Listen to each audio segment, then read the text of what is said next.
नमस्कार, मैं हूं सुधीर पाल और आप देख रहे हैं पंचायत ऑब्जर्वर।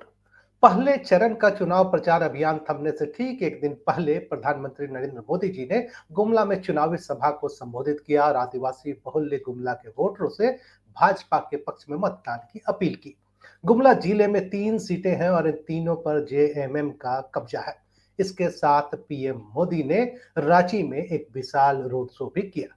यह रोड शो उस इलाके में किया गया जो बीजेपी का गढ़ माना जाता है। मान्यता है कि रातू रोड और इससे सटे इलाके में बीजेपी के कट्टर समर्थक हैं और चाहे राजनीतिक माहौल कुछ भी हो, वो रांची विधानसभा के लिए हमेशा बीजेपी के पक्ष में ही वोट करते रहे हैं। उनके लिए प्रत्याशी मायने नहीं रखता है, उनके लिए केवल कमल फूल महत्वपूर्ण है। लेकिन पिछले 2 चुनाव 2014 और 2019 में भले बीजेपी ने यहां जीत हासिल की हो, लेकिन जीत का अंतर लगातार कम होता जा रहा है और यही बीजेपी की चिंता का मुख्य कारण है। 2019 के चुनाव में बीजेपी को जीत हाथ लगी तो महज 6000 वोटों से।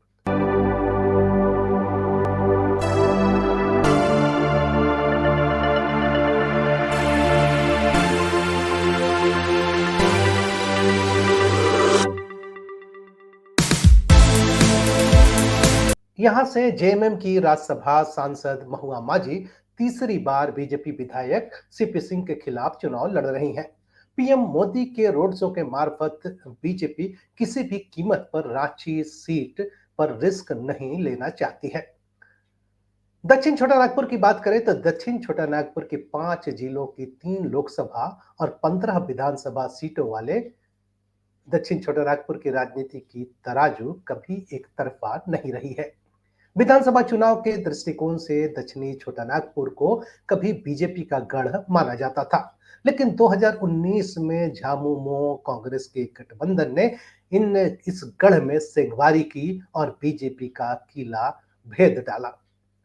दक्षिणी छोटा नागपुर प्रमंडल की 15 सीटों में से इन दोनों दलों यानी झामुमो कांग्रेस ने मिलकर 9 सीटें जीती और भाजपा को महज 5 सीटों से संतोष करना पड़ा, जबकि आजसू के पास एक सीट है। हालांकि उस चुनाव में भाजपा ने जिन 2 आदिवासी सीटों पर जीत हासिल की थी, वे इसी प्रमंडल में आती हैं।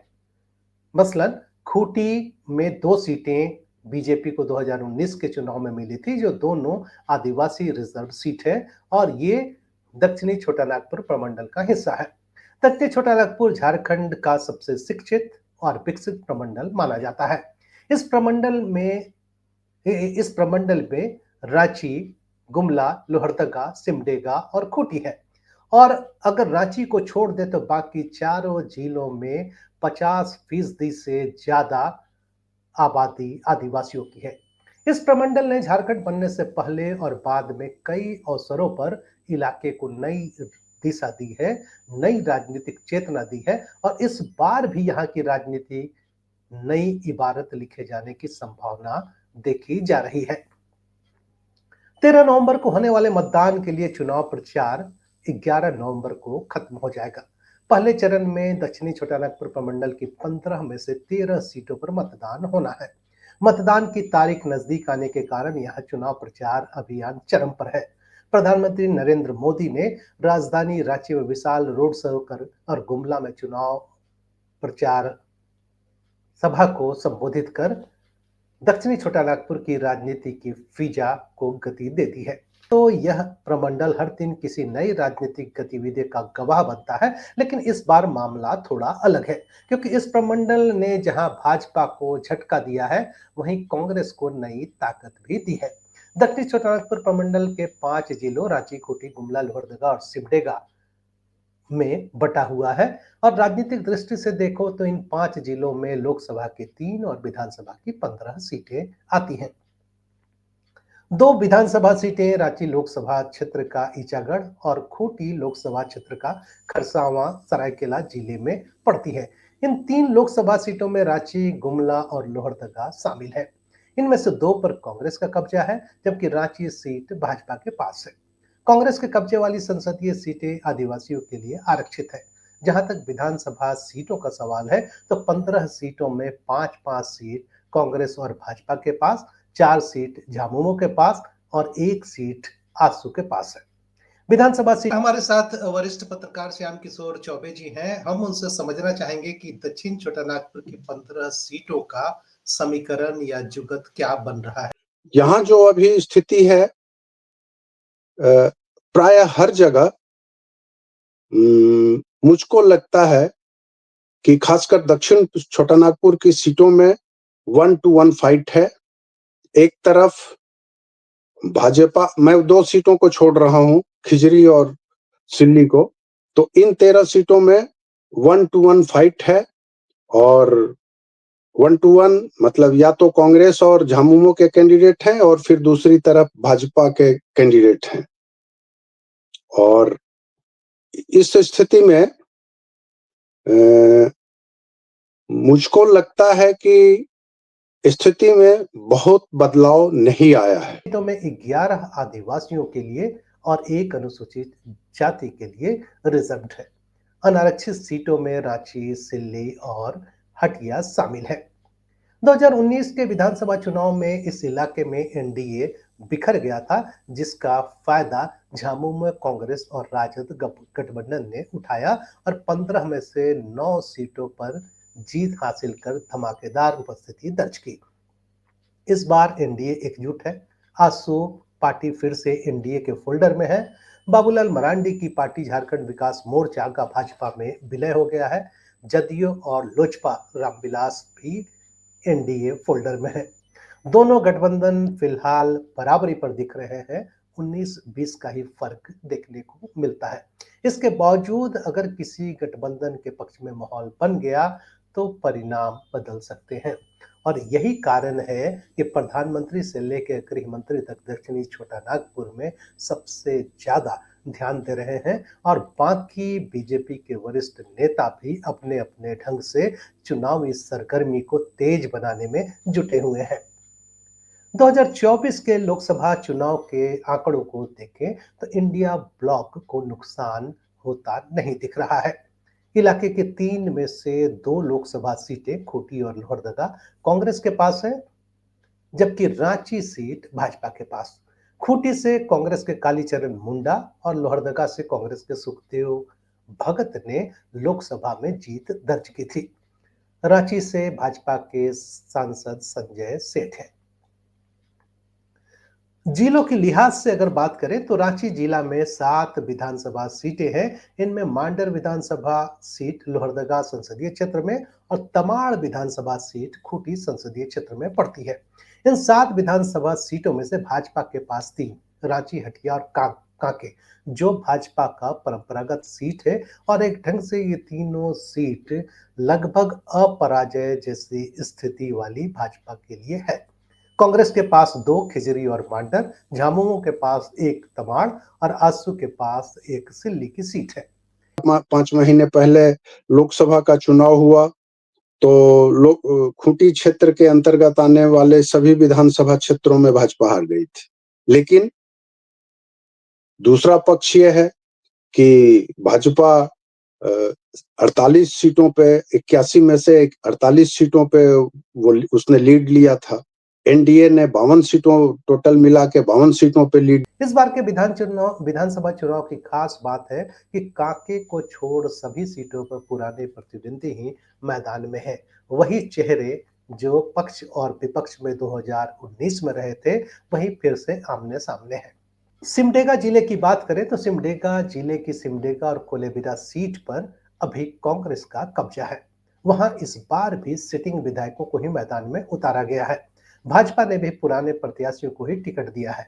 कहा जा रहा है कि इन दोनों सीटों पर मुकाबला कांग्रेस और भाजपा के बीच है, लेकिन पूर्व मंत्री एनोस एक का त्रिकोण बनाते दिख रहे हैं और एक साइलेंट, जिसकी चर्चा राजनीतिक पंडित कम कर रहे हैं, वो जयपाल महतो की पार्टी झारखंड लोकतांत्रिक क्रांतिकारी मोर्चा है, जिसकी चर्चा लोग कम करते हैं। लेकिन उनके चुनाव अभियान में लोगों के रुझान देखकर ये लगता है कि किसी भी समीकरण को बिगाड़ने में, बनाने में उनकी बड़ी भूमिका होगी।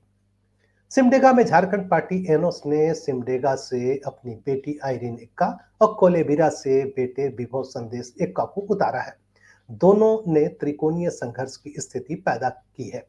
इसमें कोई दो मत नहीं कि सिमडेगा और कोलेबिरा इन दो विधानसभा क्षेत्रों में एनोस एक्का का बेहतर जनाधार है और चर्च के सहयोग के चलते एनोस एक्का आज भी उतना ही मजबूत स्थिति में है। एनोस एक्का जेल से बाहर हैं, लेकिन चुनाव नहीं लड़ रहे हैं और आय से अधिक संपत्ति के मामले में सीबीआई की विशेष अदालत ने 7 साल की सजा सुनाई है। सिमडेगा के बारे यह कहा जाता है कि जब भी गैर ईसाई मतदाता एकजुट होते हैं, भाजपा चुनाव जीत जाती है। 2014 में भाजपा की बिमला प्रधान चुनाव जीती थी। हालांकि कोलेबिरा में राज्य गठन के बाद से भाजपा ने चुनाव नहीं जीता है। अगर लोहरदगा संसदीय क्षेत्र की बात करें तो लोहरदगा संसदीय क्षेत्र के तहत दो जिले लोहरदगा और गुमला आते हैं।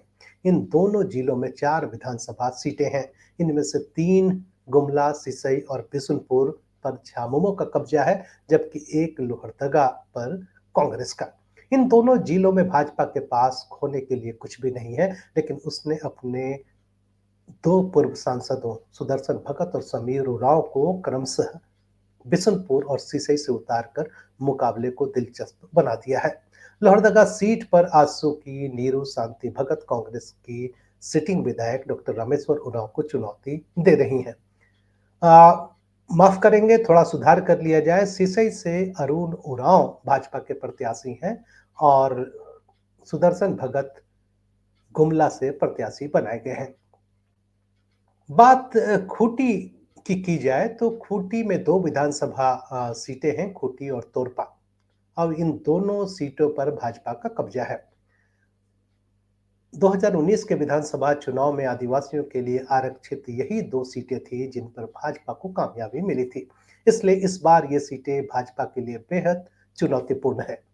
भाजपा ने अपने दोनों सिटिंग विधायकों पर भरोसा जताया है, जबकि झामुमो ने खूंटी से रामसूरी मुंडा और तोरपा से सुदीप गुड़िया को उतारा है। खूंटी विधानसभा सीट पर पिछले 24 साल से भाजपा का कब्जा है, जबकि तोरपा 2014 में झामुमो के पॉलू सोरिन के हाथों गंवाने के बाद 2019 में कोचे मुंडा ने दोबारा चुनाव जीती थी। सरकार ने मैया सम्मान योजना शुरू किया 1000 रुपए का, जो मेरे ख्याल से उसका 2 किस्तें जा भी चुकी हैं। उसके जवाब में भाजपा ने गोगो दीदी योजना का ऐलान किया कि 1000 रुपए कम है तो हम 2100 रुपए देंगे हमारी सरकार आने पे। और इस चीज का इतना प्रभावशाली था ये कि हेमंत सरकार को विवश होके अपने लोकसभा विधानसभा चुनाव की घोषणा के 2-3 दिन पहले जो इन्होंने कैबिनेट की थी, उसमें कहा कि हम दिसंबर से 2500 रुपए महीने देंगे। दक्षिणी छोटानागपुर प्रमंडल के चुनावी समीकरण को अगर देखें तो राज्य गठन के बाद से जो 4 विधानसभा चुनाव हुए हैं, उनमें से 3 चुनावों में सबसे ज्यादा सीटों पर भाजपा ने जीत दर्ज की थी। इसलिए दक्षिणी छोटानागपुर प्रमंडल को भाजपा का गढ़ कहा जाने लगा था। लेकिन वर्ष 2019 में कांग्रेस और झामुमो ने इस गढ़ को भेद दिया, भाजपा के किला में सेंधमारी कर दी। इस प्रमंडल का राजनीतिक इतिहास बताता है कि 2005 के चुनाव में भाजपा को 7, 2009 के चुनाव में 5, 2014 के चुनाव में 8 सीटें मिली थी, जबकि कांग्रेस को 2005 और 9 में 3-3 सीटें मिली थी। लेकिन 2014 में कांग्रेस का खाता भी नहीं खुल पाया था। 2019 के विधानसभा चुनाव में यह पूरा खेल पलट गया। इस प्रमंडल में झामुमो कांग्रेस के गठबंधन ने जोरदार वापसी की। इस बार भाजपा केवल 5 सीट ही जीत सकी, जबकि कांग्रेस ने 5 और झामुमो ने 4 सीट दर्ज कर भाजपा के गढ़ को ध्वस्त कर दिया। आजसू पार्टी को 1 सीट ही मिली थी। 2019 के बाद इस प्रमंडल की 2 सीटें लोहरदगा और कोलेबिरा में उपचुनाव हुए और दोनों ही बार कांग्रेस को सफलता मिली। 2019 के चुनाव में भाजपा ने राज्य की 28 आदिवासी सीटों में से जिन 2 सीटों खूंटी और तोरपा से जीत हासिल की थी, वो दोनों इसी प्रमंडल में हैं। 2011 की जनगणना के अनुसार दक्षिणी छोटानागपुर की आबादी 55 लाख से ज्यादा है। इसमें 55% से ज्यादा है और यहाँ अनुसूचित जनजाति, अनुसूचित जाति और पिछड़े तथा अल्पसंख्यक की संख्या काफी ज्यादा है। जातियों का राजनीतिक झुकाव को देखने से पता चलता है कि यहाँ कभी आदिवासी भी भाजपा के समर्थक हुआ करते थे, लेकिन 2014 के बाद हुए पत्थलगड़ी आंदोलन और बाद में तत्कालीन भाजपा सरकार के खिलाफ पैदा हुए आक्रोश ने आदिवासियों को भाजपा से अलग कर दिया। खूंटी, सिमडेगा, गुमला और लोहरदगा जिलों में भाजपा का जनाधार कम होता गया, जबकि झामुमो और कांग्रेस ने लगातार यहां अपनी पैठ बनाई। पिछले 5 साल में सत्ता से बाहर रही भाजपा ने इस इलाके में खूब मेहनत की है और इस बार उसे भरोसा है कि वह परिणाम को अपने पक्ष में कर लेगी। और भाजपा इस चुनाव में मेहनत के साथ साथ हिंदू चुनाव में भाजपा कॉमनल कार्ड लेकर काफी आगे तक बढ़ना चाहती है और इसलिए नफरती बयान उसके छोटे बड़े सभी नेता दे रहे हैं ताकि आदिवासियों मूलवासियों के बीच सेंधमारी की जा सके, अगड़े पिछड़ों को जोड़ा जा सके और वोट को बंटने नहीं दिया जा सके। फिलहाल 15 जो दक्षिणी छोटानागपुर प्रमंडल की जो 15 सीटें हैं उसकी स्थिति साफ नहीं है। चुनावी मुद्दे सिर्फ ड्राइंग रूम तक सीमित हो गए हैं और चुनाव सिर्फ और सिर्फ मैया योजना, गोगो दीदी योजना, अबुआ आवास तक ही सीमित रह गया है और बीजेपी इससे आगे बढ़कर कटेंगे तो बटेंगे का नारा देते हुए कॉमनल कार्ड खेल रही है। उसे लग रहा है कि चुनाव के जो गंभीर मुद्दे हैं उस मुद्दे पर उन्हें वोट नहीं मिलेगा और इसलिए सत्ता पक्ष एनडीए गठबंधन भी महत्वपूर्ण जन सरोकार के मसलों को लेकर चुनाव में नहीं जा रही है। उन मुद्दों पर कोई चर्चा नहीं हो रही है। अब पूरा का पूरा चुनावी अभियान, चाहे प्रधानमंत्री जी हों चाहे गृह मंत्री जी हों, ये पूरा का पूरा चुनाव अभियान नफरती बयान पर ही आकर सीमित हो गया है।